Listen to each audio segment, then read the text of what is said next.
want to combine it with the wish that it not just benefit our own minds, but that it ripples out to benefit those around us.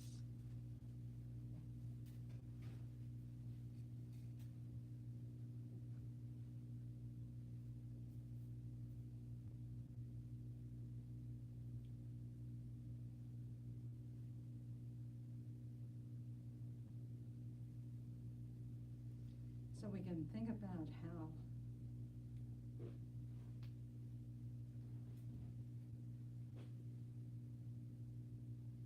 wonderful it would be if all sentient beings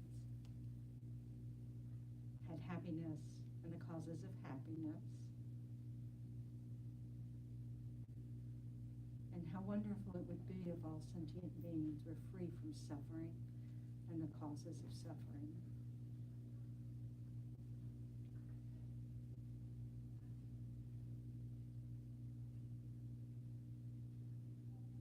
And how wonderful it would be if all sentient beings are never separated from the happiness that is free from suffering.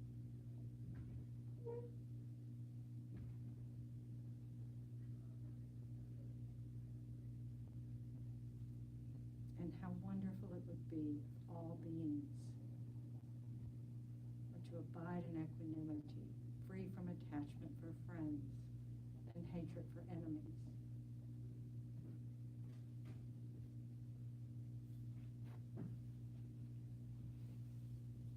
So in the four immeasurables, when we recite them, the mind of equanimity is last. But in practice, it's actually the foundation for generating true compassion and true love. Maybe true is not the best word, but uncontaminated compassion and uncontaminated love. What can these states of mind be contaminated with? That's a question. Ego. What does that mean? No more attachment. Great. That's why I said, but what does that mean? Self-cherishing. Anger? Desire. Yeah, so it's sort of like it revolves around us, you know, that our wish for someone else to be happy is sort of like, I want you to be happy as long as you're happy with me. You run off of my best friend, I really don't care if you're happy. You know, so there's a certain amount of self-investment involved often in our affections. And so so equanimity is our effort in trying to remove that so that we can just honestly wish someone to be happy and free of suffering. It's this recognition that we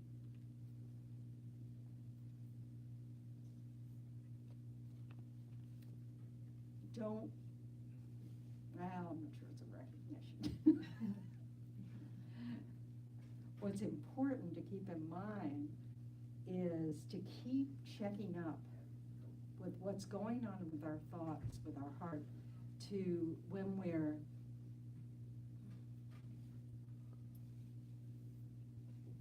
when our self-interest is in there, you know, so that we can see how self-interest clouds our ability to really desire someone else to be happy, because it really gets in the way. It becomes this conditional thing. Anthony, this is gluten-free goodies from Jackie. She told me not to eat them without you. Gluten and vegan? Yeah, they're gluten and vegan. She made them for you. So you'll have to share though. Okay. So if anybody else wants to share with Anthony. So,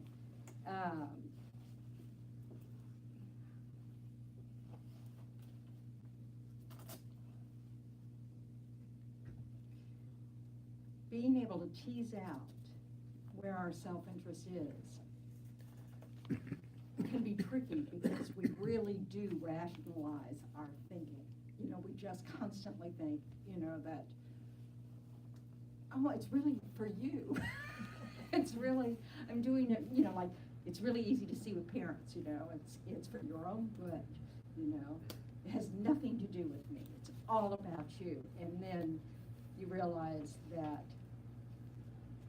you really don't want them to go to art school. You really want them to go to med school, and it has nothing to do with them. It's all about you. So the challenge is being able to remove yourself from the picture. Why is it important to do that when we care about someone? So that prevents us from taking action from that self-serving point of view. So it prevents us from it helps us to not take action from the self-serving or self-interested point of view. So. Well, our point of view is probably going to come from some level of ignorance. We don't know the mind of the other. We don't know what's really in their best interest. We don't know what they need. Yeah, and we often think that we know best. It's sort of like, so we think we put our own our assumptions enter the picture, and we don't even see them as assumptions. We just sort of see them as correct view. So we want to be aware of that, because that can taint the way we communicate with others, because we have, it's hard to stand back and just really kind of go, okay, if I didn't have this opinion about this, how would that change this conversation? To really be able, because often we don't even hear what someone else is trying to talk to us about, because we've got some preconceived decisions already made about different subjects, and so that gets in the way. So it doesn't have to be so much, doesn't always have to be a real obvious self-interest, in the sense that we may not have a personal opinion about something, but we just have an opinion, and that opinion gets in the way, if you know what I mean about the difference, as opposed to, there's really something in it for me. So anyway, so when we try to look at equanimity, we want to have equanimity about self and others, and we want to have equanimity about self. To really recognize that when we have self-interest, that is going to affect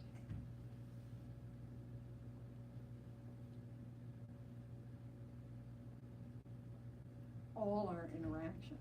It's not even just, like, it doesn't just affect our interactions with our friends or our enemies. It I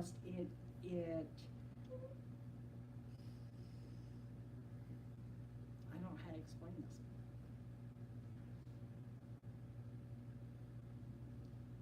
If we want something to turn out a certain way, regardless of the people involved,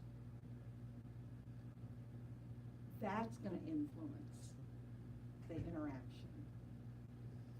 Then you add in there the people involved, and if we don't have equanimity about the people involved, then that adds another layer in there. So we can, so when we're trying to really tease out the different things going on for us, when there's some strong state of mind that arises, we need to look at lots of layers. We need to find, oh, okay, I kind of wanted this to happen. So that's one piece. And then I kind of wanted this to happen without that person. And then we want, we really are quite particular. So we want to find all those different layers so that we get very good at discerning where we are in the picture, so that we can better set that aside if we choose to, and try to look at things less from our point of view. Anyway. Um,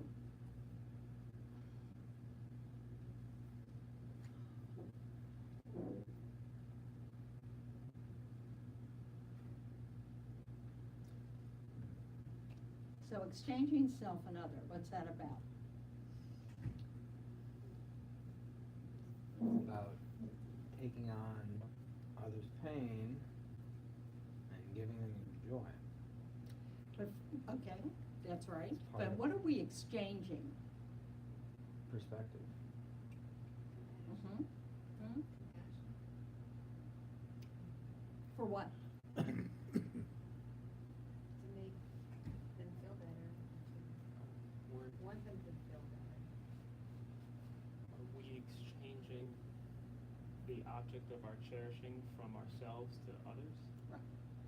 So, in this particular instance, the phrase, this is Shanti Deva's thing, equalizing and exchanging self for other, which is often just referred to as exchanging self and other. The exchanging part means that we are exchanging our usual self-centered point of view for other for other-centered point of view. So instead of putting ourselves first, we put others first.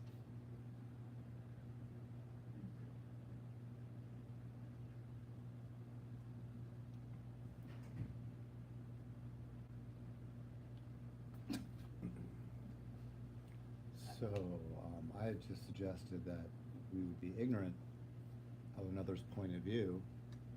I suppose that's what we're going to learn is actually how this is practiced, right? Yeah. So sorry. So the first step, well, that didn't work.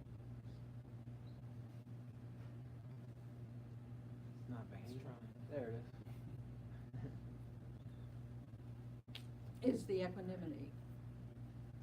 And this, it comes, again, we've done this many times. We talked about the fact that we really want to see that we are all equal in wanting happiness and not wanting suffering. That we are equal in that way.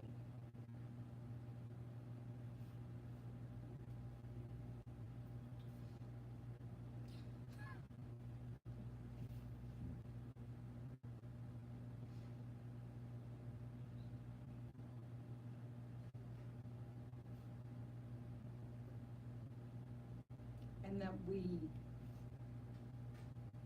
want to remove our tendency towards elevating what is of interest to us, whether it's self or my family, whatever we see as me and mine, that kind of thing. We want to be able to put ourselves on equal footing with everybody else. This is not talking about preferences. Of course, we prefer to be with certain types of people than other types of people because we have the same interest or similar interest or whatever. So it's not about that. It's about understanding that that regardless of our preference, everybody is equal in seeking happiness and probably fairly equal in our ignorance about how to get happiness. And we're all trying to do that, and our methods are different, and our methods are usually wrong. They're coming from the wrong assumption. So we're stepping on each other's toes all the time. So there's no reason to elevate certain people, certain groups above others in our wish for them to be happy and free of suffering. Because we want to watch out for those thoughts that kind of wish suffering onto people we don't like.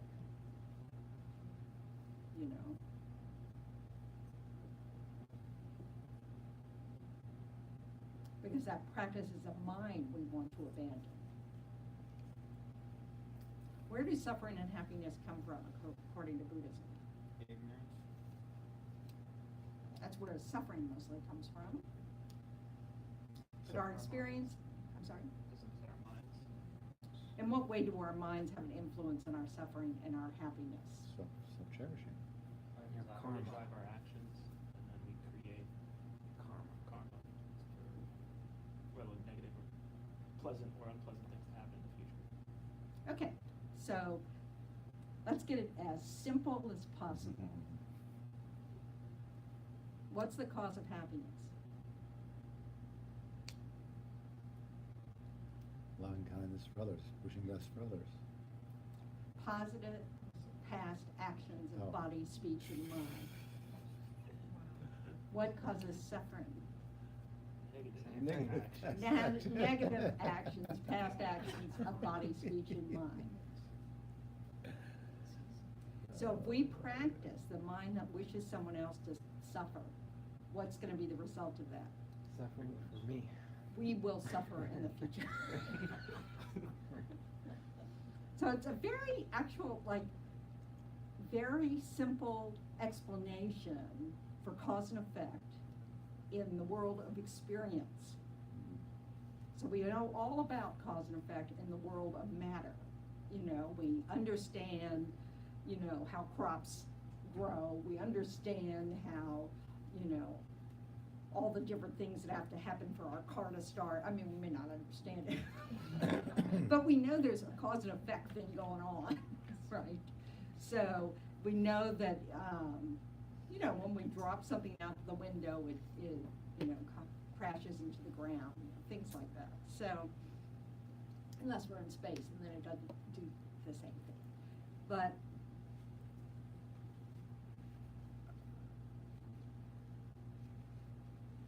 so if we just keep it simple,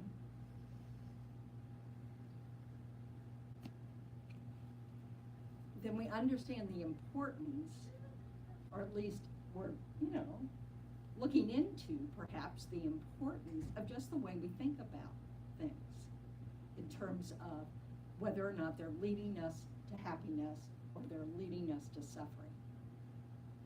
Now, ignorance is the root of all of our mistaken states of mind. And our mistaken states of mind lead to suffering. So, I find this just fascinating. It isn't so much a judgment on, oh, it's just bad to think that way, you know? It's this idea that if you want to end suffering, what does that mean?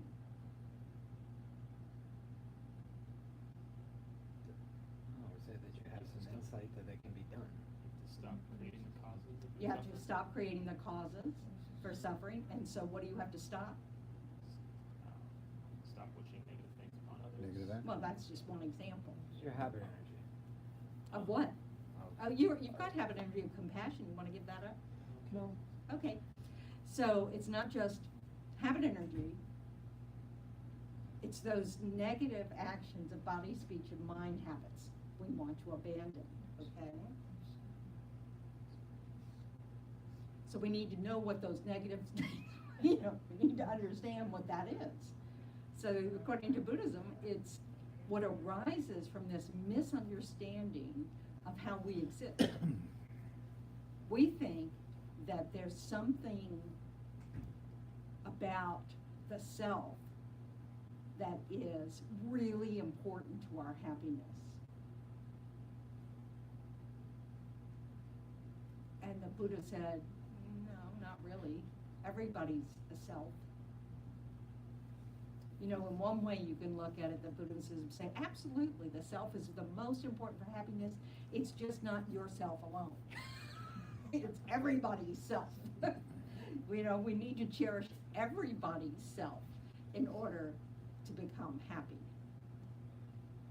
Because of the interconnectedness and the interdependence of all of us, all sentient beings. So our grasping after our own self, our sense of self. What is a self? Body and a mind. A body and a mind. It's the label we give to a body and a mind. we call the one that's from our perspective, you know, this is my body and my mind, but everybody here has one, you know. And we have this sense that somehow we're very separate from each other. But karma teaches that that's not really the case. That all the causes and conditions have to come together. For us to all be in this room with this particular decorations and this particular colors and the, you know, whatever, is the result of all the causes and conditions that needed to come together for each one of us to be here, for each chair to be here, for each color of the walls to be here, for everything to be here. And if any of it was missing, if any cause was missing, this wouldn't be exactly the same. You know? So, taking care of everybody is necessary for our own happiness, because everything that we experience is the result of all these causes and conditions coming together, not just ourselves alone. So it's really vast. The Buddha's perspective is, you know, what the Buddha described is what he experienced without ignorance. You know, where he understood how everything arises.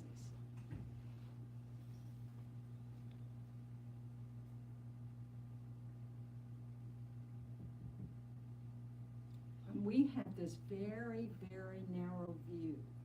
You know, we're limited by our physical body, our eyeballs, you know, all that kind of stuff of what we can see, what we, you know, what our sense perceptors can feel, all those kinds of things. That we're, you know, that's what determines what sensory inputs we experience.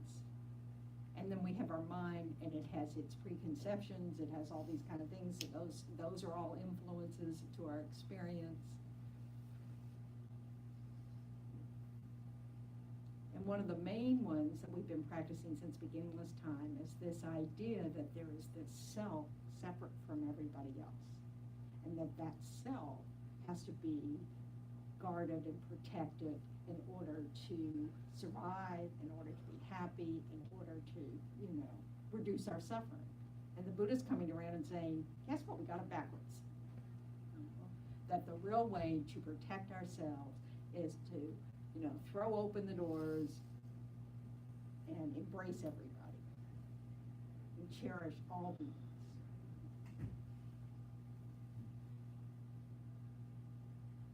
And it has to do with this dependent arising.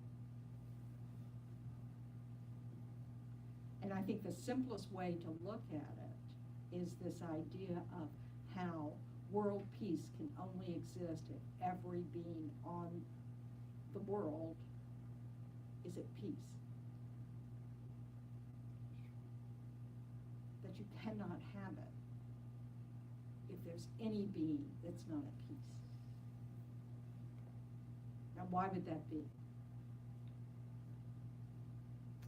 Because the non-dual. It has nothing to do with dual. Well, I mean, if I look at that, then Has nothing to do with non-duality. This is conventional reality I'm talking about. Because we're all connected. Because what does world peace mean? That when the world is happy or at peace. I mean, it's very simple.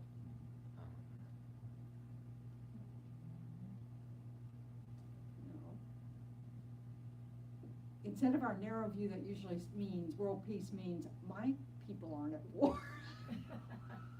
Yeah, the world's fine because my world is fine. But it's this, you know, we really want to understand that it just takes one sentient being. Now, not that that's possible, to just have one sentient being being the only one who's not at peace. But, you know, but this is just to try to, for us to really see in very simple terms why it matters, you know, why everybody matters. You know, so our happiness What if you have the karma to be with that one sentient being who's not at peace? You probably won't be either. War could break out any moment. You know, I mean, you know, this is the thing. So as long as we do not at least subdue the mind that can harm others, then no one's safe with us. You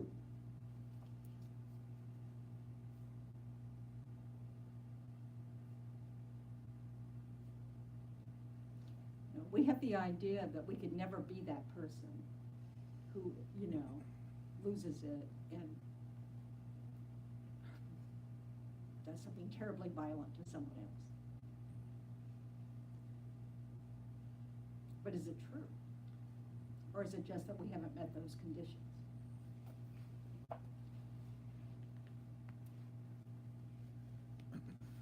So until we make the determination to not do harm, no one's safe with us.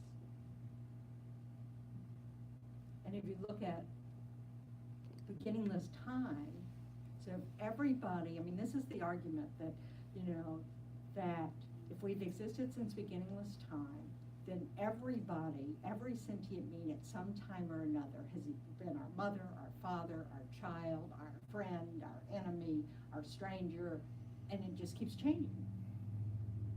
Because we've had, you know, since beginningless time. So the idea that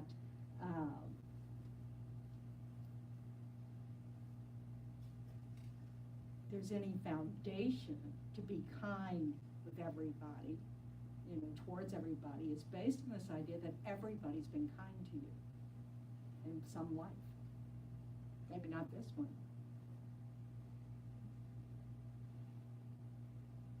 And that our happiness depends on the happiness of all these beings, you know.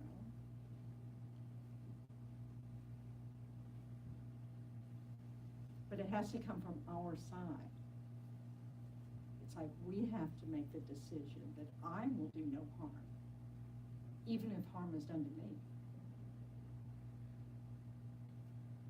That's, so right there is where Self-protection comes in. selfish in some regard is selfishness, right? So, Not in some regard. okay, it is, right? Well, Yeah. Right, so that's what trips it up, so. That's what selfishness Right, is. and so that's where we apply equanimity again, right? That's where it becomes. Yes, because this is the thing. Now, obviously, we're talking about developing a mental attitude here, you know. So this is not talking about the dark alley where somebody comes at you with a knife and like, are you supposed to just say, oh, feel free? You know, let's not go there. You know, we're just trying to like think about that scenario and not immediately hate them. So, you know, what we're talking about is this understanding that when we talk about exchanging self-cherishing for cherishing others, that means not putting yourself above someone else. So killing someone for the sake of saving your own life is doing that. It's putting yourself, your life above someone else's. Which is what we say about mosquitoes, cockroaches, you know. We say, I'm sorry, my comfort is more important than your life. And so we want to look at that attitude. And again, it's not about changing your behavior. I mean, you know, that's not where we start. We start with just looking at our mind. What does it say about my belief? It's bounded in an ignorant state. Well, yes, I mean, that's what the Buddha said. It's coming from an ignorant understanding of how we exist. As somehow separate from all other sentient beings. As somehow our happiness isn't relevant to, you know, it has nothing to do with other sentient beings. It just has to do with protecting this sentient being. But if you start talking about beginningless lives and that we're all just trading places and that we, you know, in one life we were that mosquito and in another life we, you know, we were the person that hit the mosquito and then guess who comes after you again? Same. Guess who those mosquitoes are? They're all, you know, so. But it's really about, you don't have to get bogged down in the, you know, mosquitoes, you know. But it really is trying to look at how perhaps the fact that just because something is smaller than you, that is not, doesn't have the same kind of sophisticated physical support for their mind as you have, that is irritating, that is, you know, all these things, inconvenient, that we still don't have the right to just kill them. That action of killing them is going to be the cause for us suffering in the future. They're exhausting some negative action. The mosquito being killed. But we're creating the cause to be killed in the future. Because we'll be insignificant to someone else. So it's this kind of understanding of just the fluidity. If consciousness has always existed and we just keep changing guest houses, that means we've been dealing with the same sentient beings forever, just not in the same bodies. So we're kind of all in it together. So how we treat each other really matters to what evolves, if it actually evolves. We won't get into a discussion about time, but because I don't have a physicist's brain and I can't handle it. So anyway, so we really want to try to think about how the, you know, the word self, the word I, the word me, the word mine, the word my are all just labels that are generated from a particular perspective. And we all have those same labels. It's just I only exist from our own perspective. Other only exist from our own perspective.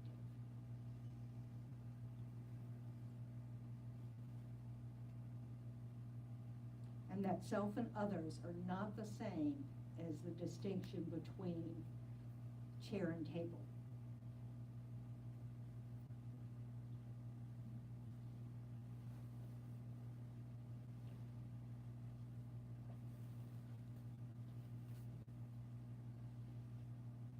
Does that make sense?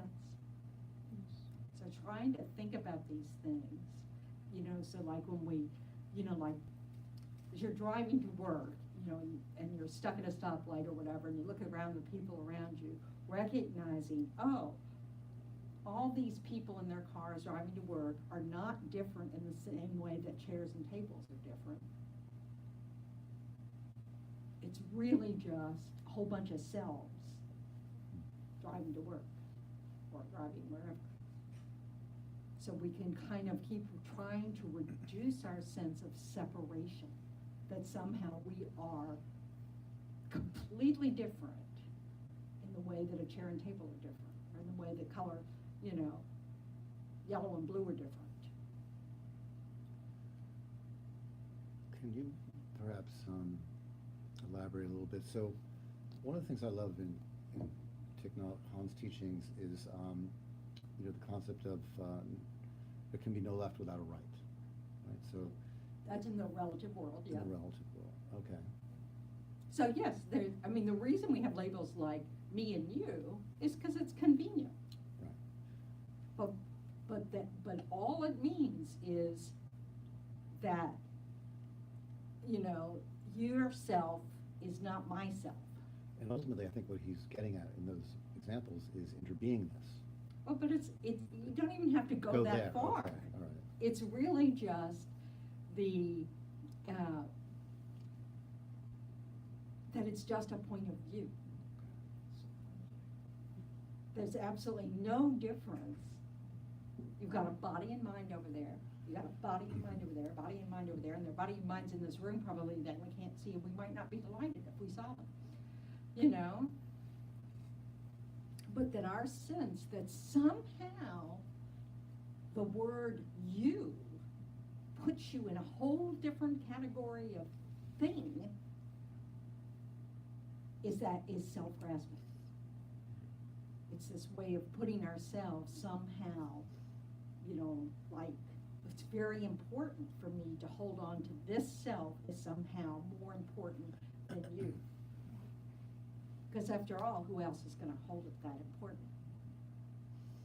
And what we need to start to understand is we're all that important.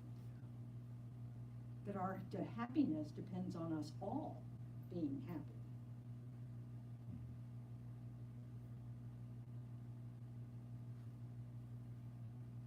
So in that way, that's what the inner being's about. You know, that we're so interconnected and interdependent that really, just like if someone comes into a room and is infuriated about something and the energy for everybody in that room changes, we have that kind of power over each other, or power with each other. You know, that how we are matters.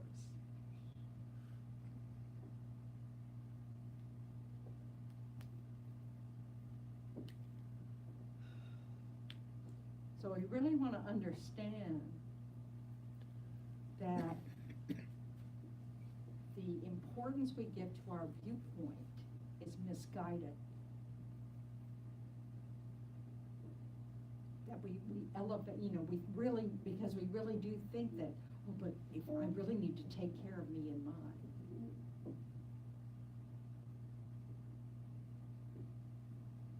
But this is what conventional reality is really about, is these dual, the only reason self and other exist is because of our labeling.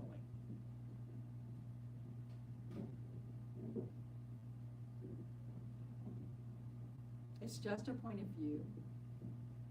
It's just a convenient way of communication.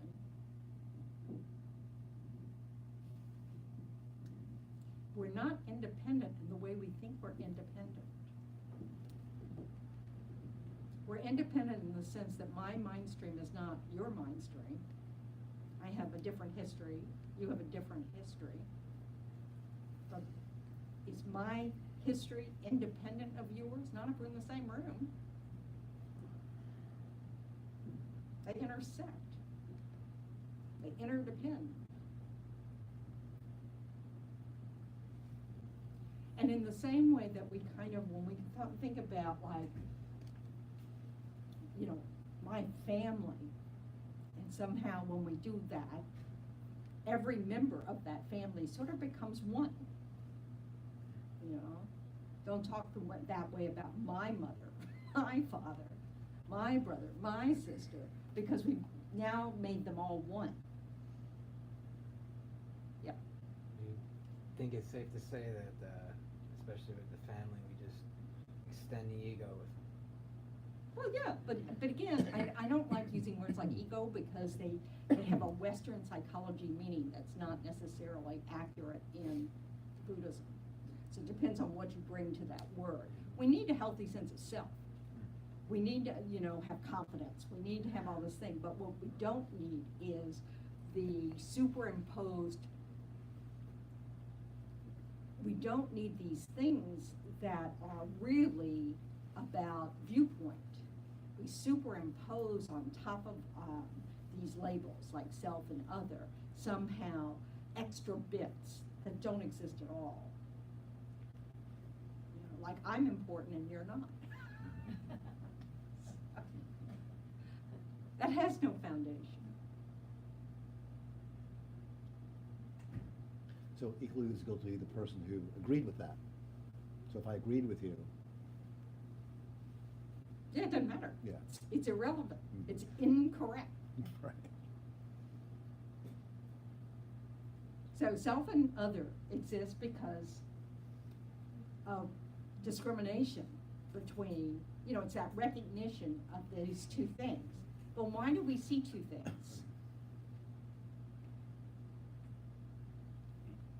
Perspective. So we need a separate mind stream. No. Well, you have the. We've created the karma to see two different things. We have the conception I am already. It's the only way I see two things. And Because- also, if we had different eyeballs, we might not see two things. It really is, from our perspective, we just, it's this, what do you think a Buddha sees? I know, it's like mind-boggling, isn't it? I don't try. Does a Buddha need to see different beings? So there's nothing, so there's matter and there's consciousness and there's no need to make it into these shapes and forms and da-da-da-da-da. So it just experiences existence. Anyway. But we really want to understand that we impute on top of our, labeling, all sorts of meaning that isn't there.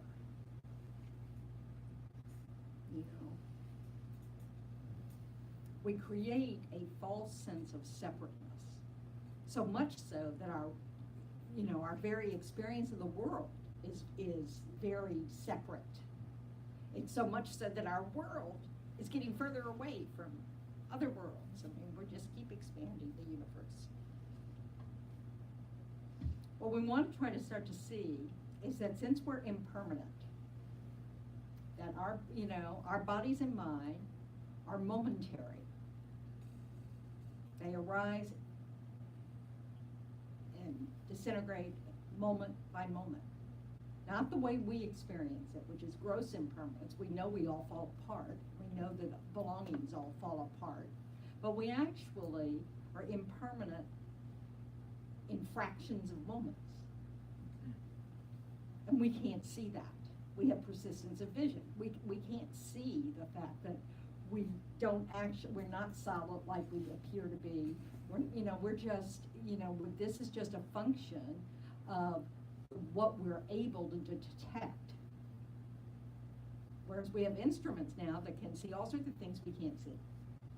They can see motion that we can't see. They can see, all sorts of things. Even, we don't have to go so far as to, technology. You could just talk about the different experiences of birds versus animals versus humans versus, whatever. That we have different capacities of hearing, different capacities of vision, different, all sorts of things. So,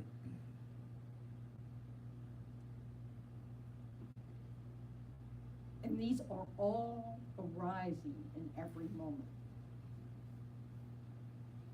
And so really trying to let go of this sense of there's some static me that has a particular nature of me.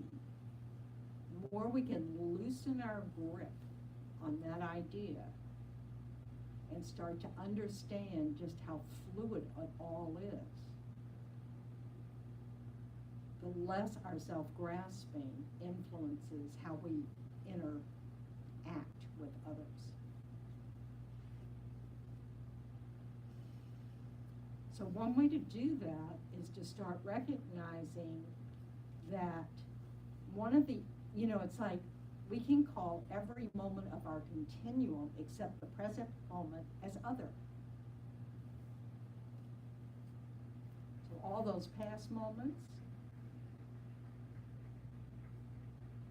are other than me. All those future moments are other than me. And still, I have a desire to take care of all those moments of me. Whether they're other or me, it makes sense for me to want to take care of every moment of me. It it makes sense for us to try to take care of our bodies, for example, in order to help our future body. That just because our future body doesn't exist now, doesn't mean we shouldn't try to take care of it. Just because all those strangers out there we don't see as friends now, doesn't mean we shouldn't take care of them as friends.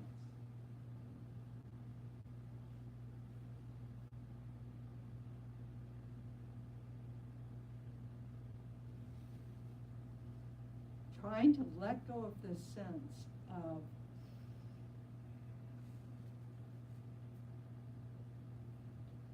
discrete objects that are other than me,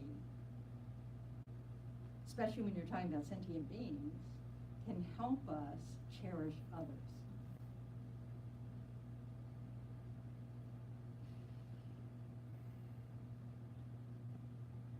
So just like we want to take, we've taken care of ourselves and through all the changes that incorporates, there's no reason not to take care of all the other beings that also, we never know when one of those strangers is going to become our best friend. We meet people all the time.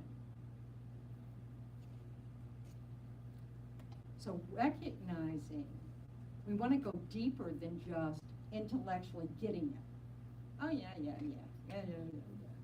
We need to really understand that our current view that somehow discounts people because they're strangers, elevates people because we see them as friends, and, actually makes us kind of wish harm on the people we find difficult as an obstacle to our happiness. So that it really matters that we imbue these labels with something more than what exists. Because what are the labels from? Ignorance. Yeah, but why do I call someone a friend and someone else an enemy? Oh, nothing more than what they appeal to me. Yeah, what they appeal to me, or what they do for me, or how they help me, or how they don't help me. It's all entirely from our own point of view. You freezing? You can eat something, that'll make your digestion, it'll heat up. Share them around. So, because I'm hot, so I'm not changing the temperature for anybody who's No, cold. actually, it I'm wasn't cold. selfish. It was a stretch. I will try one. Yeah.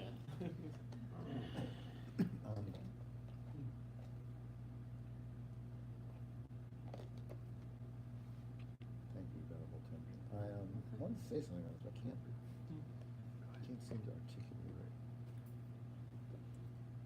These are gluten and vegan, gluten-free and vegan. They're not gluten and vegan, they are gluten-free and vegan.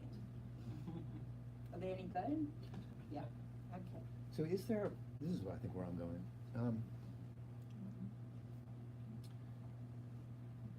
In Buddhism, is there a fundamental biological function or cause for us to not look at things quite this way? To perceive, well, for instance, I was surprised when I heard the story of, I think it was Lama Yeshe, right, who, You speak up a little. I'm sorry. So I was, for instance, surprised to hear the story about Lama Yeshe, where he he goes outside in the summer, he takes off his cloak and lets the mosquitoes feed on him for a little bit, right? Yeah, Lama Zopa Rinpoche Okay. used to do that. Okay, so Rinpoche, sorry. Because what I'm thinking here is, because in our society, it seems that it's always I, me, mine. Yeah. Right? I Who want. created that? Right. Well, this is what I'm getting. This is kind of where I'm getting at. So, is there some fundamental, some biological, something No, it's recognized? just ignorance. Okay, just ignorance. Okay. As soon as we have this idea of self, we grasp after it and say, in the most important thing in the universe. So my comfort, and we think our existence depends on this. When in fact, according to the Buddha, we've never not existed. And we will never stop existing. Point of view requires some form of awareness, some aspect of awareness that I'm thinking may not be innate. If I'm a very young Point of view child, only comes from a sense of self. which comes as we begin to age. No, From it growth. comes from ignorance. Comes from it. So if I'm a very young baby, I start. Before you were a very young baby and you were an old man in the previous life, or Right. the old snake, or Okay, the got it, old right. mosquito. I forgot about that part. Where'd these come from? How'd they wind up playing for? I don't know if they go around. They're fine. It's, Sorry, forgot This is about that. also gluten free and vegan. okay. I'll have some after. It's almost effortless. I feel like this morning I had that realization. If I wake up and I don't take the time to either meditate or read text or even, set an intention, I'm automatically self-cherishing. It's all about me from the start. So I agree, and moreover, I've become very aware of when I'm starting to judge and when my perspective is getting skewed in that regard. And we just think It's that's taking normal. some training. And the Buddha said it's a source of suffering. Mhm. That if we would quit seeing ourselves as somehow separate from, if we would see ourselves like Thich Nhat Hanh likes to think of it, as like we are one cell in an organism of sentient beings. That every sentient being is one part of the universe of sentience. And just like we take care of all the cells in our body, or try to, there's no reason not to take care of all the sentient beings. And in fact, our happiness depends on it. Mhm.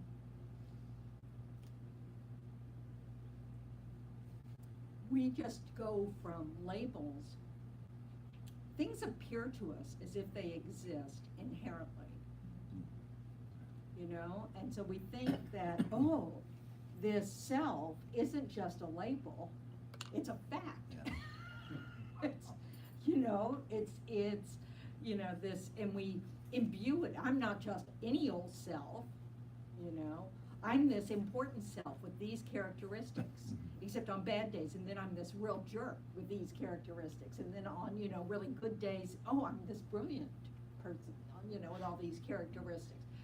So even though we know how fluid we are, we still have this mistaken sense of it being, that we have a nature that is static, that is us. And so when we try to think outside of that box and think, oh, well, yeah, well, what about last life, and the life before that, and the life before that, and the life before that, and the life before that?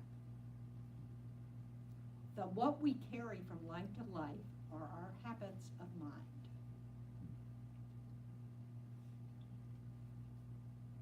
So the more we practice, I certainly practiced anger before this life, so,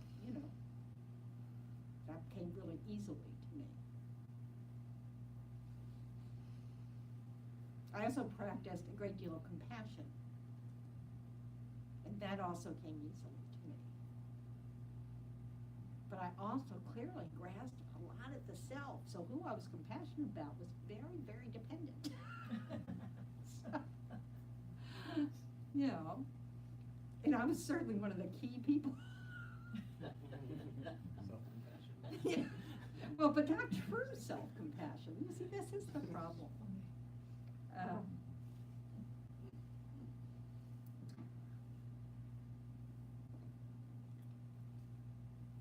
We have this sense that our pain is different from someone else's pain. And we go to great lengths to try to explain to someone our pain. I want you to understand my pain. Can we do that? No. I can't tell you what my experience of chocolate is like. You just, I mean, I'm sorry, you know, you have to be me to do that. You know, you have to have my taste buds, my past karma.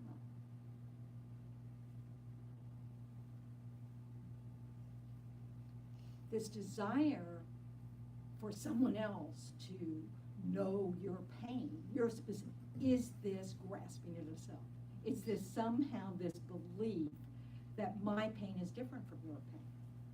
Instead of just saying, I bet it's the same. There's a different story that goes with it. But the suffering's the same. Is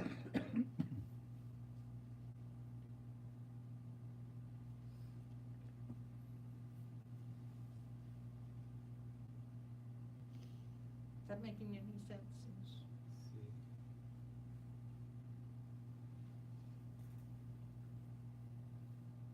So trying to think, you know, trying to include everybody into our circle of concern. You know, we know we can do it with people we consider friends and family, that kind of thing, because we do it. We just do. When we see, you know, a sibling suffer, you know, we feel their pain, and we wish them to be free of it, unless they're being total jerks, and then we just wish they'd go away. But it's this, so we know we're capable of really taking on the difficulties of others and wishing them to be free of it. Because we have all kinds of examples in our life of doing that. The difficulty is that we really do imbue this group of me and mine as if somehow they're special from everybody else. Instead of just accepting it's just from our perspective, because they are my family in this life, my friends in this moment, because our friends change throughout our lives.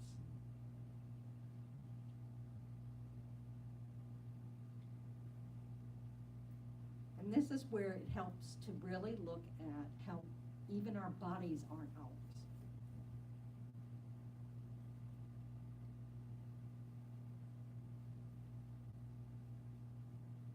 That it's an illusion, that we just, if at some point we decide it's my body,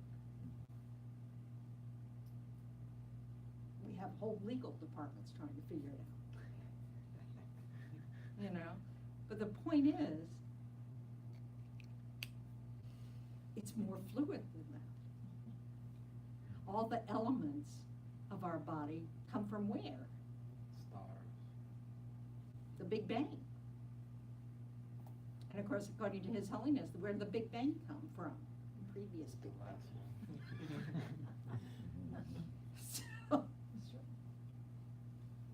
So then what, to who or to what does it belong? No one. There's no need to own anything. It's all shared. And we all use it. And if all our elements are from the Big Bang, I'm telling you, it's been recycled a lot. You know? So, you know, like, I think it's really weird to think about that. I mean, I remember this as a teenager thinking about, you mean Cleopatra drank the same water that I drink? Yep. You know, there's no new water. Never It had. just keeps getting recycled, you know, and it's freaky. And now they tell us, well, actually, everything is from, you know, we can actually, I don't know if we can actually identify it as from the Big Bang, but that's the, you know, you do the math and apparently it works out. So, Yeah, We are literally stardust. I Yeah, mean, it's- literally. Yeah, and then. but, and what were we before that? Right, well. Whatever that was compiled down into an infinitely dense fingernail tips thing. So, you know, so everything the way we experience things according to Buddhism is due to our past actions. It's a manifestation of our karma. You know, so a regular little ant, okay, in a previous life would have experienced the world in whatever form, but in this life, the experience is of an ant. Maybe it was a really extremely hard worker who was always busy and never just sat around. So now it's in the form of an ant, building ant farms. Always busy,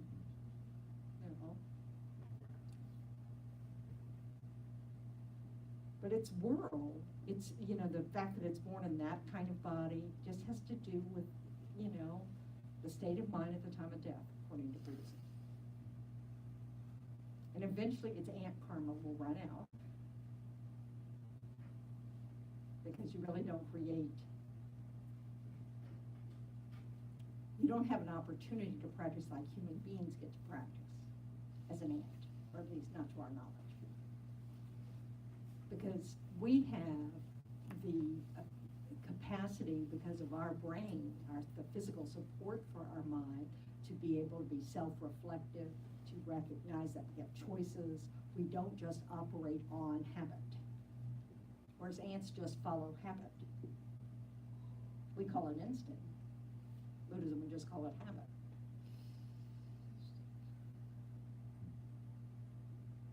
But we can look at our habits and go, I think I'll change this habit. And that's due to the function of our physical support for our mind. And because the mind has the capacity for that. It's just as an ant, it doesn't have the physical support for that. The mind doesn't change in terms of its capacity. What changes, well, as long as we're stuck in samsara, is the physical support for our mind. I know it's a really big picture.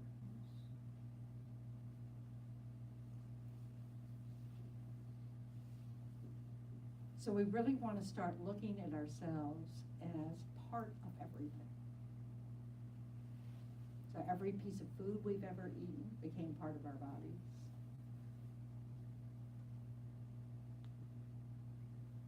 We're really just a giant recycling plant.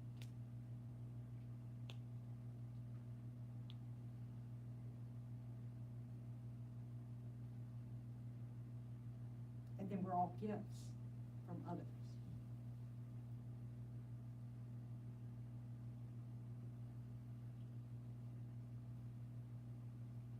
So if we can really understand the extent to which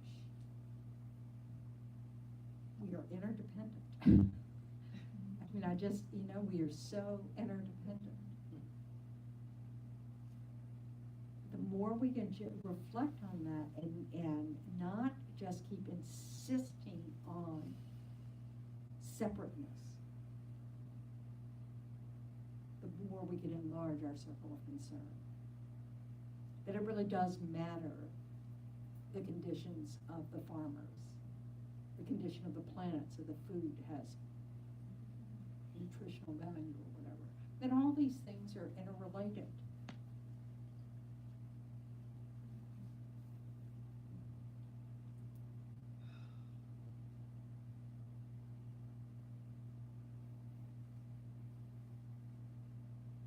I think we talked about this before, that when we go into a store to buy something, and before we've purchased it,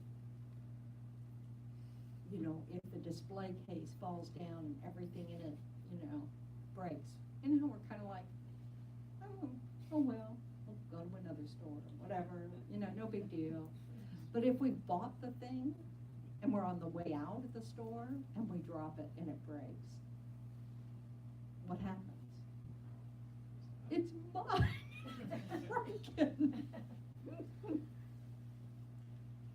We need to understand that we want to use that to our benefit instead of it working against us. If we understand that we really are not separate, then we'll take care of everything. Our desire will be there because we'll see it as mine. Like His Holiness likes to say, the planet is our home. it's not my home, it's our home.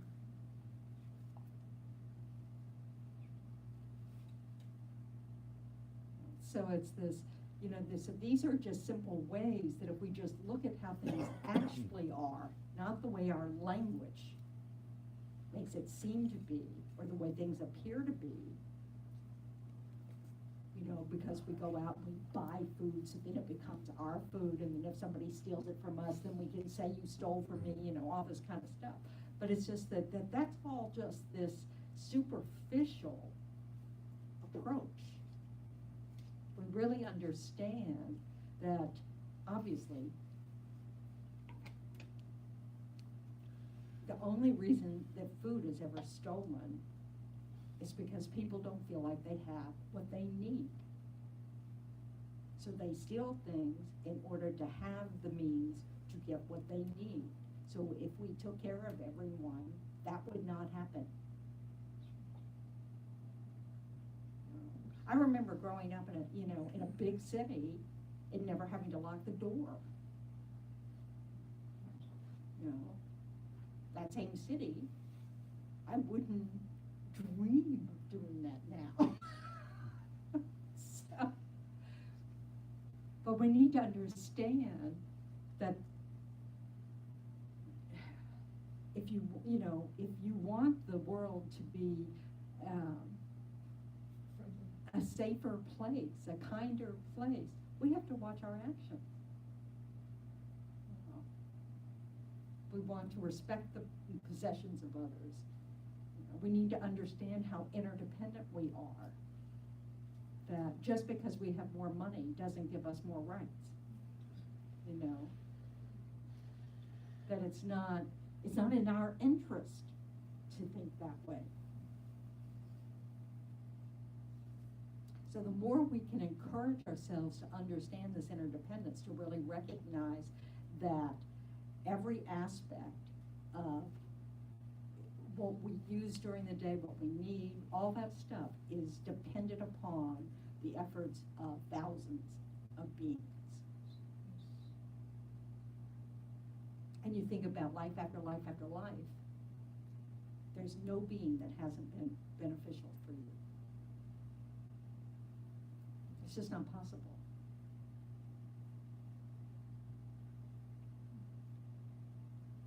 So if we lessen our grip of seeing ourselves as somehow different from others, from other selves, we can enlarge our circle of concern. And it just takes the effort of trying to not, as soon as we think something where we realize we're making that distinction, we can go, oh yeah, like I'm really, it's like, oh, I'm in more of a hurry than anybody else is. When we start to see ourselves have that energy that somehow I have to go first, we can step back and laugh at ourselves.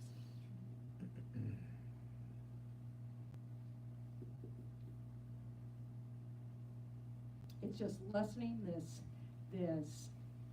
false sense of separateness, because we're really not that separate.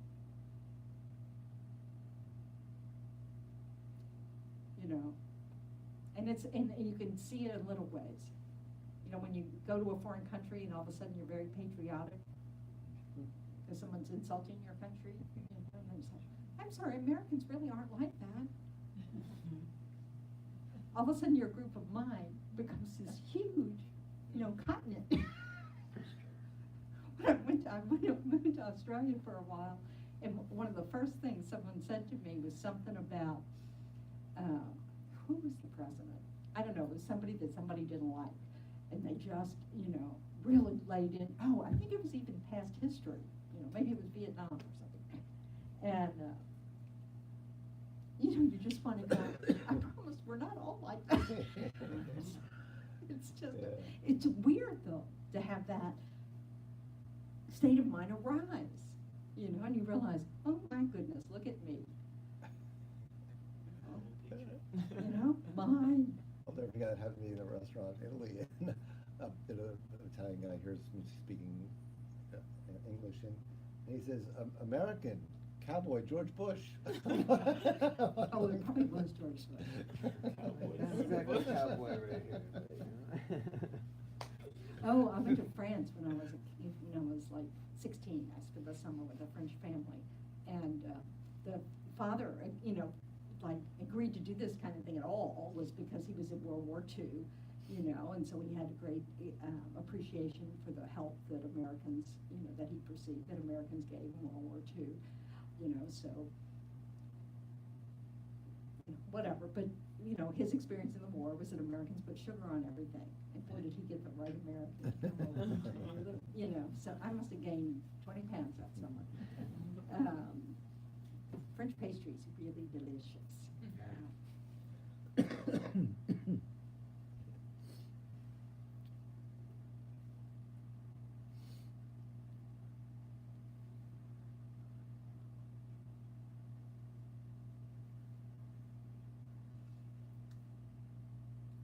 The more we can understand impermanence, that helps us loosen our grip on this sense of things being static.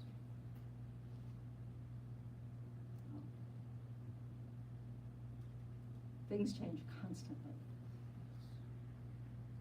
And so that can help. So all these different ways of just recognizing, that when you're reading something or thinking about something and then you realize, oh, look what I'm doing. I'm really acting as if this is a permanent, or I'm really acting as if somehow that person doesn't, isn't the same kind of person as I am. That kind of thing. So we can try to change that.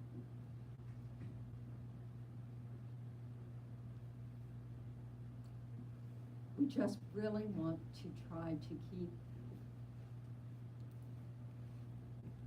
if we recognize our interdependence and our interconnectedness, then it's really easy to see. It's not like we don't get this and we don't already act from this place already. It's like, because we're in this room together, if there was a fire, we would all help each other get out. We wouldn't even think about it. We would just do that. We would treat all of us in here as a group of mind, and we would do that. We just need to see that that's how we want to think about all living beings. And we're not able to do that. We're not able to actually help all sentient beings. We can just help those near us. But we can develop the mental attitude that would be happy to help if we were able. And this will help us actually, if the teachings are correct, eventually, we attain Buddhahood and we can help. Because our minds will no longer be bound by these samsara kind of bodies.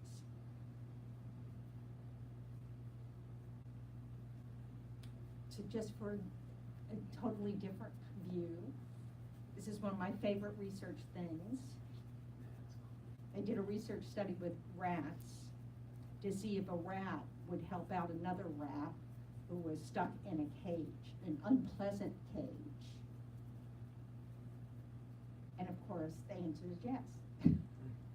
That the free rat, often hearing distress calls from its compatriot, learned to open the cage and did so with greater efficiency over time.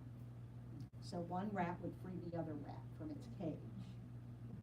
It would release the other animal even if there wasn't any payoff. So they wouldn't necessarily mean that they'd be able to be together.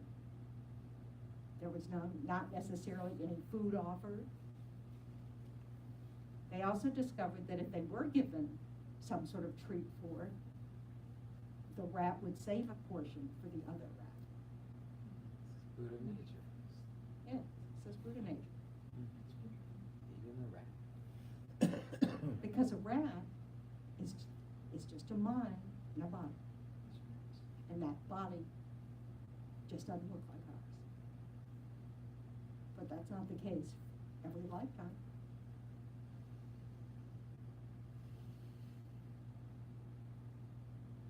So these are the reasons in the teachings for why we should support equanimity, the mind of equanimity.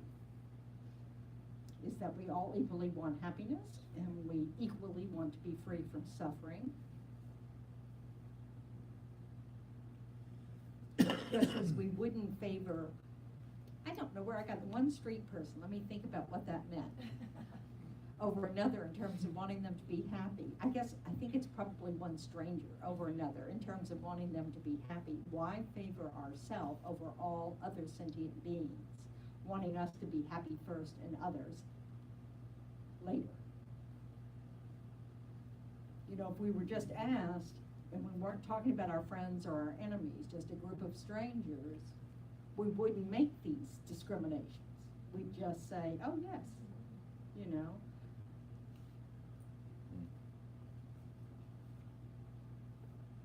We wouldn't just say, you know, only give the cupcakes, you know, to the people wearing red.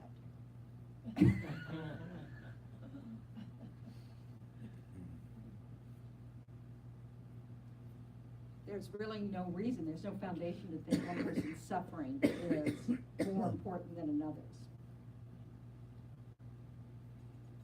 Everyone has been kind to us, we benefit from others' efforts, whether they have the intention of benefiting us or not. This is thinking about just the fact that we benefit from, you know, all the beings in the world that do something for, you know, think about all the insects that help food, you know, pollination, you know, whatever, you know, that even though they're not thinking about, I hope that this makes, you know, a nice honey for, you know, Tendrin over there, it doesn't mean we're not benefiting from their effort. So all the work we've done in our lives, even though, you know, we can't follow, you know, who exactly we helped or who ended up with the, you know, with the results of our effort, doesn't mean we weren't benefiting, you know, the world at large.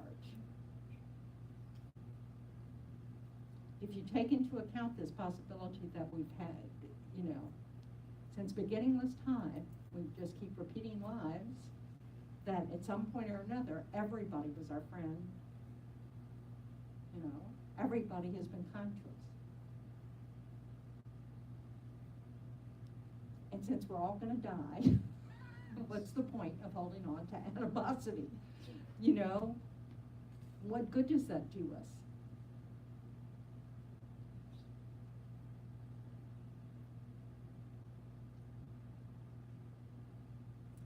The fact that we don't inherently exist, gets out at how things actually exist. So this is all about emptiness and all this stuff. So the more we understand that none of us exist like, I have a nature of being better than you, sorry. You know, that we're not like that. We're just potential. And sometimes we use our potential very poorly. And then other times, we kind of seem to be headed in a positive direction. So it's, and we're all the same that way. Until we can actually experience how things actually exist, which removes the foundation for our disturbing states of mind. It removes self-grasping. You know, we will make lots of mistakes. But we are not the nature of those mistakes.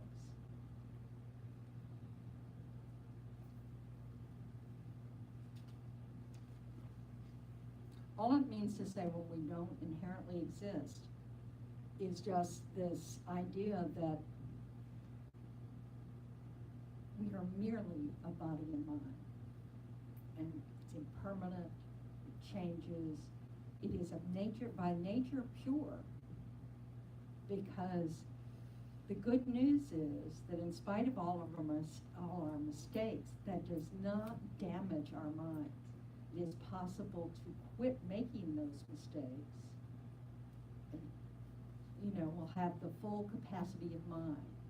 The fact that we've made mistakes in the past does not damage our capacity for Buddhahood.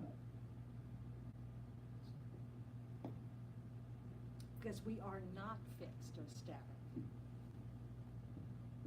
Sorry.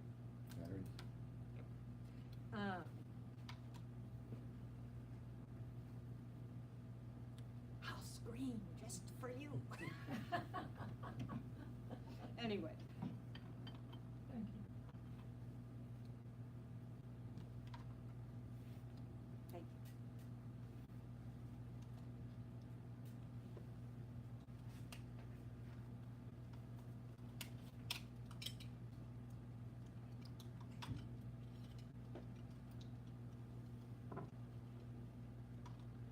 It's really interesting. In Buddhism, you know, most of the teachings talk about mental aspiration, you know, that we're really trying to train our mind. It's not about trying to alleviate the poverty on the planet. It's not about, you know, what? I haven't turned it on.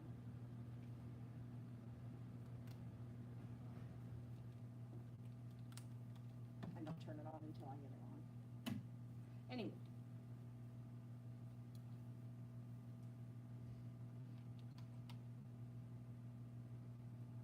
Oh, there you go. I know, I have to be careful because they can hear me in there. It's too loud.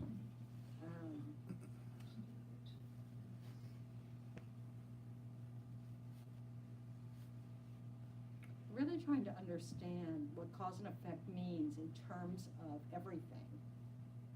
You know, this idea that all the suffering we experience comes from our past unskillful actions.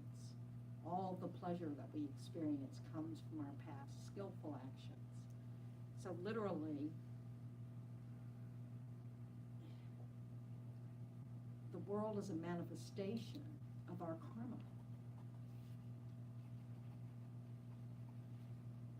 You know, I like to think about, you know, things like, you know, the simple things, like would a cup exist in a planet that didn't have anything but ants? Probably not. Why? Not. No use for them.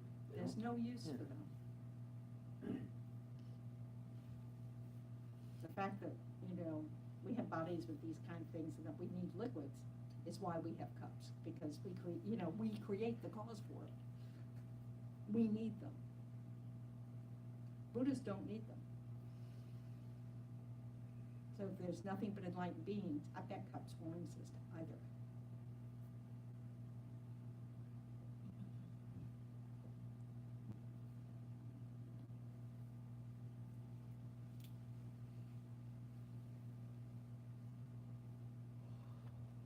So things like having a long life are come from the result of protecting the lives of others. Things like having a healthy life come from, you know, not harming others.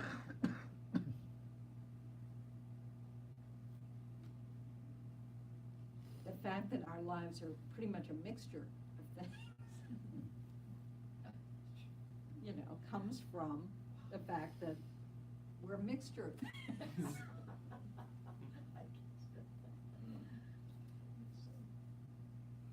But the more we work on our mental attitude, like we live in a world where we cannot exist without harming others. You know, we walk around, we kill little tiny things. We take a shower, we kill things that live in the body. You know, we feed a lot of, I mean, there's more of our body that's not us than that is us. So, you know, it's like we also do a lot of, you know, good for things in our body. But it's, you know, it's just part of the world we've created due to our karma. So it doesn't mean that we have to be able, in order to remove that as a result, that we have to not kill anything. What we have to do is not have any desire to harm. That might create the cause to be born somewhere where that's not the case, that you don't have to kill in order to survive. We can't imagine that because we're very limited in our view. A physicist probably can imagine that. Physicists will probably say we're already living that life somewhere else. At the same time as this life. I really wish I could have a mind of a physicist for about 24 hours just so I could see the world the way they do. Because I just can't do it. So, anyway. This kind of brings me to something I just highlighted a moment ago in an earlier slide, question was asked, how can I help others the same way I help myself? This keeps bringing back to this notion of self-cherishing versus Other cherishing, yeah. other cherishing others, correct. And so, what I'm kind of coming to, and I'm just checking with you, is that it is only by, it is accurate, it is only by ultimately helping myself that I can help others. If I don't have the capacity to help others, then I can't. If you have the motivation to help others, that's how you can become a Buddha. I have the motivation. Yeah. So that's akin to having the desire, as you just stated. Yeah, I mean, it's, you know, it's this, in other words, it's a mental thing. It's like, the good news is, in order to benefit others, we will naturally accomplish the welfare for ourselves. Because Because of equanimity, we practice. And it's all interconnected. If our happiness depends on cherishing others, So it's a byproduct, it's not an end. it's not the motivation. It's not the motive. It's just, don't worry, it will take care of itself. Because cherishing others is the way. You know, it's not the only component. We also need to develop our wisdom. We have to understand how things actually exist. And when we understand how things actually exist, we will see that all these divisions we make in our minds and these superficial things we impose upon the way we exist will fall away. They just simply, there'll no longer be any foundation for it, because we'll see it as a manifestation of our habits.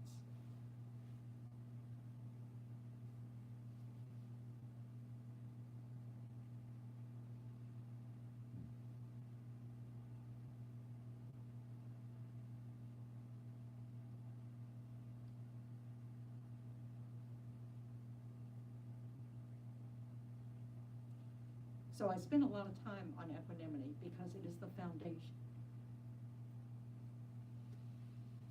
It is, you know, what prevents us from including everybody in our circle of concern is our lack of equanimity. We can see our Buddha potential in the fact that we have compassion. We just have it for a small group of people or pets, you know, things that we love.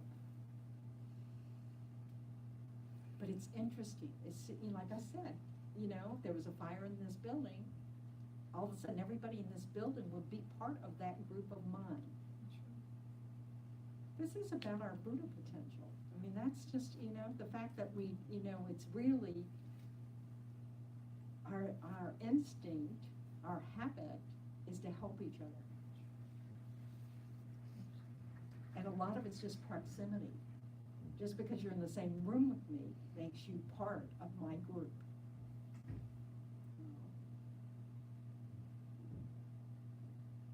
I mean, we could be having a raging argument, and if fire broke out, we'd still help each other.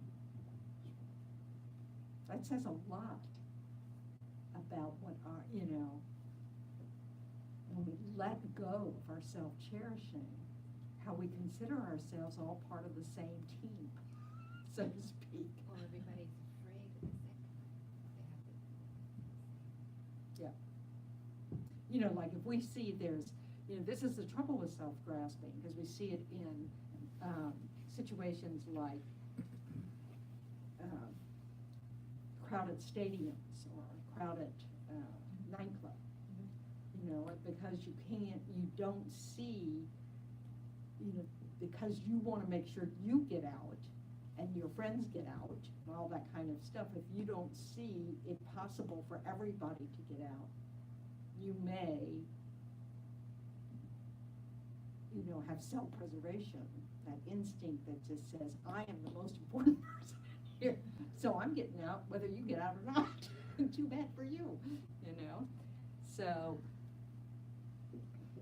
and of course, you know, how many of those situations where there are just huge tragedies and, you know, people had just not panicked, everybody could have gotten out, you know, and it's just that horror of just, but this is our mistaken perception.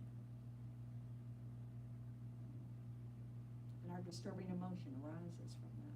And also just, the fact that we are capable of survivor guilt. Should be indicated. Well, I mean, I think that's really interesting that people who survive some horrible thing like concentration camps can actually feel guilty about it. I think speaks a lot to our capacity for cherishing others. Because it's unbearable to live with, something that someone else didn't get. So I think it's actually encouraging, not. So anyway. So I'll be sending you if I haven't already, I don't think I have already, the meditation on equalizing and exchanging self with other. So you've seen the 7-point, how to generate virtue. But, and I'll send you the next one, which is just a practice of thinking about, that we're the same. And then we try to be more concerned about others than ourselves. And so this practice, I think we brought this up before. So you look at the disadvantages of self-cherishing. This is the way it's always, all the teachings say. You first look at the disadvantage of not changing. So we're already self-centered. So we look at how that doesn't help. So you have to come up with your own reasons, from experience. And then you look at the advantages of cherishing others. This is to help you want to change.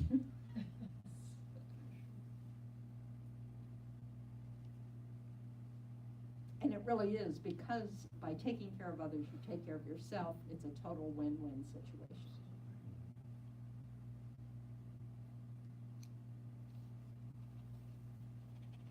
So then we actually exchange self for other.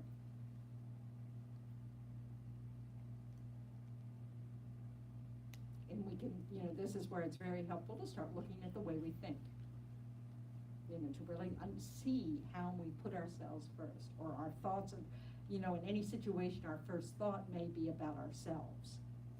Like, oh, what does this mean for me? Is this, and so we start to try to exchange that with, what does this mean for others?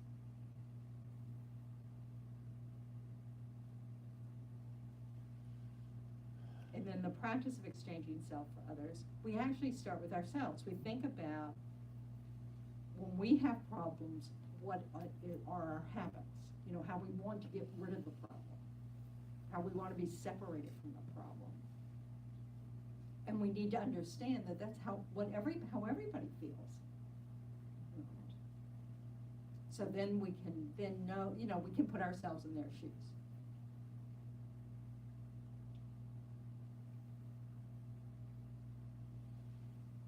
And so we can use this as a way to practice when we have a problem, because can we escape problems? No. No. So when problems arise, we can use it as an opportunity to go, oh, may this problem that's ripening for me, exhaust, so that nobody else has to suffer this problem. Now, this is just a mental attitude, obviously. Just because we stub our toe doesn't mean no one else is going to stub their toe. Even if we think this, even if we go, may my stubbing of my toe protect everybody else from ever stubbing their toe. It's not going to happen, but the idea is to mentally develop that wish. May I be the only one that's having to suffer this way. This just helps us train in the habit of not putting ourselves first. And we happily do it.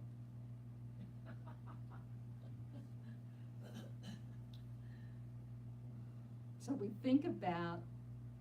understand that we don't know what we're doing, that we're not good at this. So we make the wish that we're able to transform our mind. That's what dedication's about. You know, may my sitting around thinking about these things help me create the cause to actually be those things, you know. Because in that way, I can really benefit others.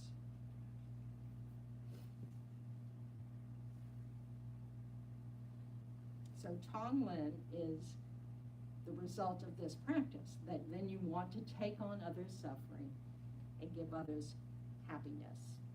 And you start with yourself. And this is where you practice by taking on the suffering of your future self. So you imagine yourself in something that you know, that you have trouble with, that's difficult for you. Something that happens from time to time. You have to have an important meeting with your boss, or you have, you know, whatever. I mean, the usual things. And you just picture yourself in the future, and you imagine taking all the suffering, all the things that come up for you in these difficult situations. You picture breathing all that suffering in now, so that that future you doesn't have to experience it. And you send them out all the things that future you needs in order to handle the situation differently, or to at least feel better. Then not really about what happens in the situation. It's more that you know, that they have what they need to not freak out.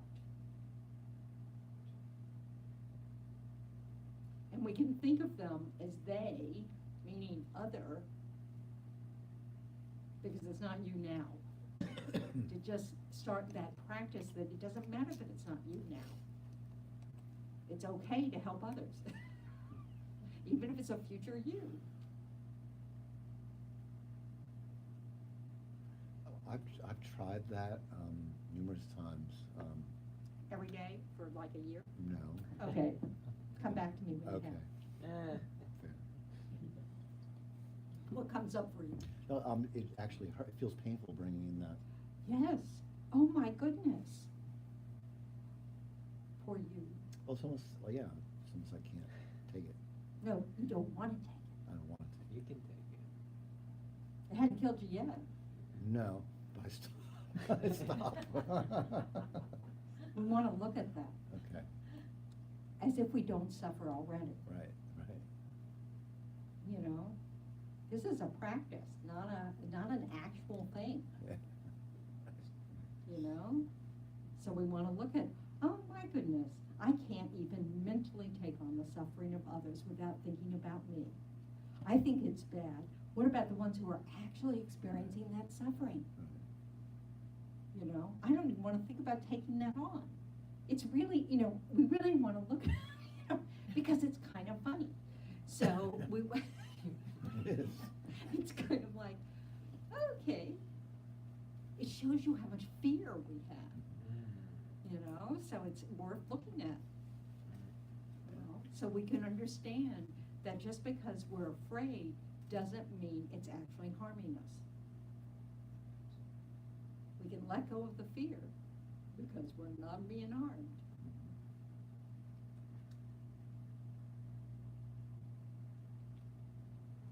Thank you. So this is another research study. So why do some people roll with life's punches, facing failures and problems with grace, while others dwell on calamities, criticize themselves, and exaggerate problems?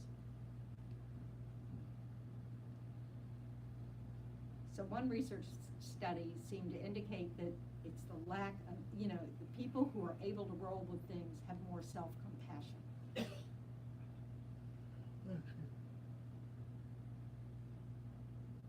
So self-compassion seems to help people not to add a layer of self-recrimination on top of whatever bad things have happened to them.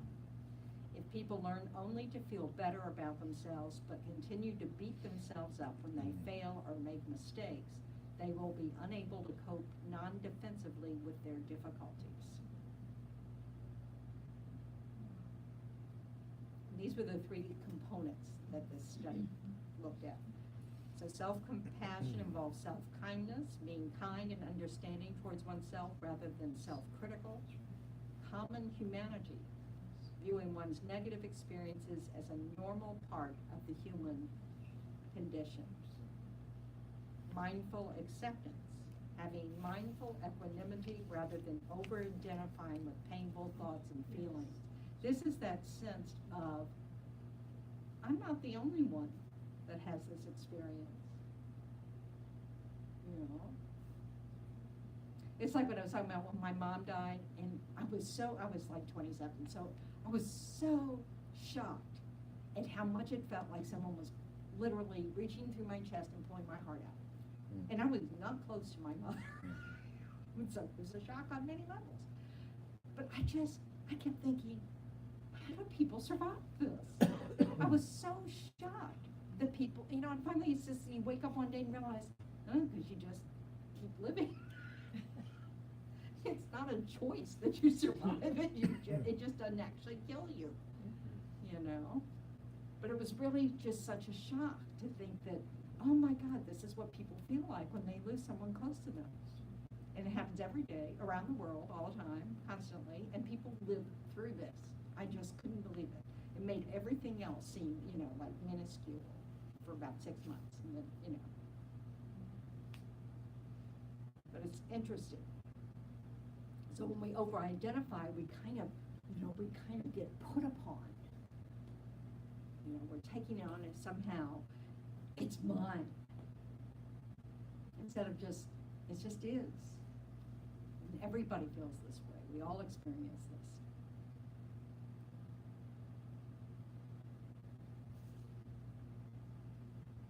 So this is where we can,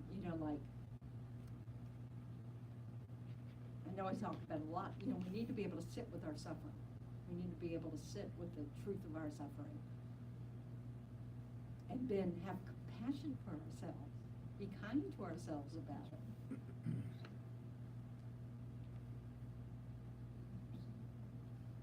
So as you'll see in the meditation about it, the visualization, and you'll see different versions of it, because I've seen several, but like the basic beginning is that you just visualize all your future suffering in the form of like black smoke or dark smoke or dark light, whatever, but you imagine it coming towards you, and you're breathing it in. And then on your out breath, you're breathing out like, radiant light that's full of compassion and love and loving kindness and all the good qualities, patience. It's this really, instead of like treating yourself like, oh, I shouldn't feel that way, or get over yourself, or blah, blah, blah, you just understand, oh, I'm suffering, and you just try to take that suffering away. We don't have to be such harsh judges of ourselves or others. Because they're suffering, we can just wish them not to suffer. We don't have to feel like, they have to justify to us why they should be free of suffering. And that includes ourselves. And we don't have to explain ourselves. We don't have to sit there and say, oh, well, I should just not feel this way. That's just not going to work.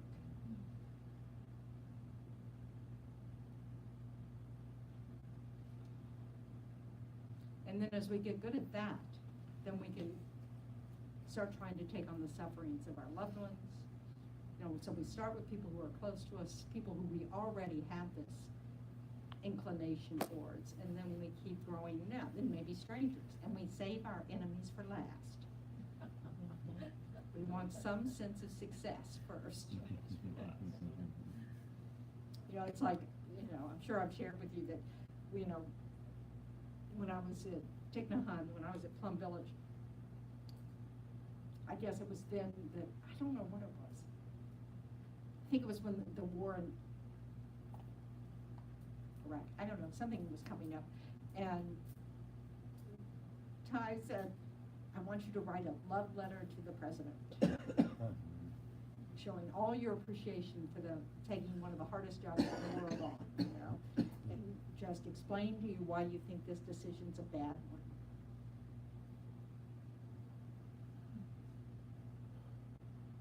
Can't remember, because this was like around 98. I don't remember what it was, but it was like such a shock to think, Oh, that's the response. Send a loving, appreciative letter and include your point of view. So anyway. And one of the ways we can work with it is to visualize our self-cherishing at our heart as this really dense, tight little rock. That, and all of that are, you know, taking on the suffering of others destroys that self-cherishing. So that can be part of the visualization as well. So, anyway, we'll work on it.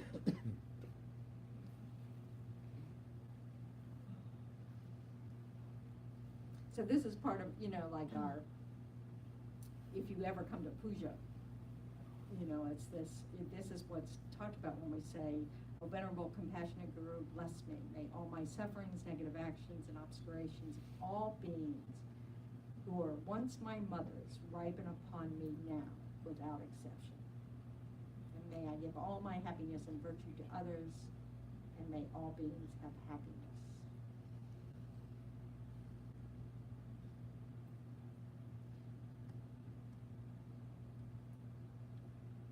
So next week, it's the 14th, right? Today's the 7th? Yes. So next week is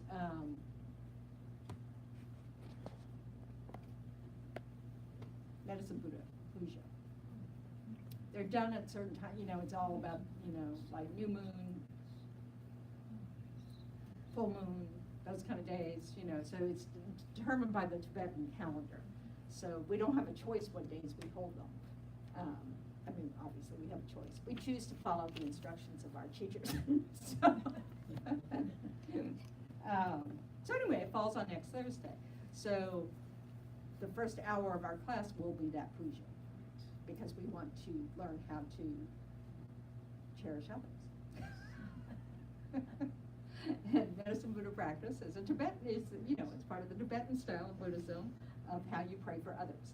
So, but it's this idea, you know, so the whole practice of Medicine Buddha is about the idea that these 7 Medicine Buddhas who, when they were Buddhas, before they were Buddhas, made promises that they would take care of beings in these different kinds of suffering situations. And so through the power of their prayers during that time makes our wishing the same things that they did more powerful. So we're just relying on the energy of enlightened activity to help because this is about changing our minds. You know, it's not about being able to cure everybody of an illness or cure everybody of poverty. It's about us wanting to. You know? Because that eventually, when we remove our ignorance about how things exist, will actually dissolve samsara. We will not have to exist in samsara anymore. We won't suffer anymore. And then we will have more skills of being able to help others be free of suffering. Okay? So please show up. Even though it doesn't say class says class starts at 8. Really, class starts at 7. I even asked Nicole to make it that way, but she didn't. So anyway, but it's a lovely practice, and it's all in English. So if you like, if you are intrigued by other cultures, too bad this practice isn't going to do that. So anyway, but that's all I know. So now we make the wish that whatever positive seeds we've placed on our mind stream from spending some time thinking about these things and just thinking about how might I counter my self-cherishing by cherishing others.